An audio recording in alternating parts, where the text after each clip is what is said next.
Orutiindo oru rya Ruteziyo kandi runywanise kanisa ya Ruteete hamwe n'ishomero rya Ruteete Primary School ekireteire abataka bayemereza omutuma ngu abana b'ishomero hamwe n'abantu abari kuza kushaba bursande babasa kwija kugwamu. Orutiindo rumaze rubwire rwingi rutakozerwa abuko Orutiindo rwatu rumaze n'imyaka nk'eshatu rutakozerwa kandi ntutukuraba ibintu byitwe bitoke umwani buri kimwe cyona benku abamatafari umumushinyi buri kimwe cyona nikera ba Orutiindo. Abantu bagira nkurga batandika kurugambira abebembezi babo emyaka 3 ehwire amatuba kagatamwe biti kandi okushitsana hati takateireho ntebe kanisa Yoona eyo kurukora. Nduru nushasha abantu ba Ruteete hari ekereziya hariyo ubuduka hari entoke bihe abantu bakabiri bihe bituke bakabiri maritwara n'ibisubiye mwana bikore entoke zo ko mwe nsaba government itworo Orutiindo.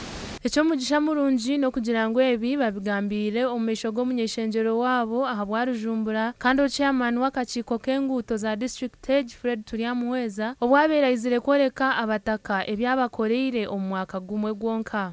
Orutiindo rwondo mu rwetaga ngo kumwana mugamba ebyo bushobozi abantu kutina amezi gagariminjo ubundi abana kugwa munaki nubogo abantu bakuru Orutiindo rwampa rukabire rwetaga.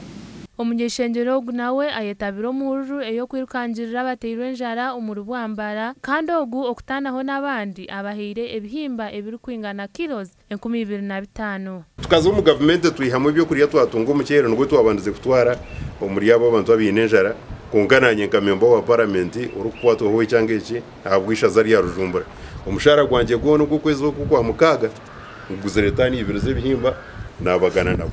Abebembezi binji kuba rukweza kusinga karuru bazombi abo beshitamira bitabatakana bagira ngo abeire mwebembezi wo kubanza kubahikamu akabanjurira ebyakozire amakuraga gashakwa Stewart Twino Mujuni.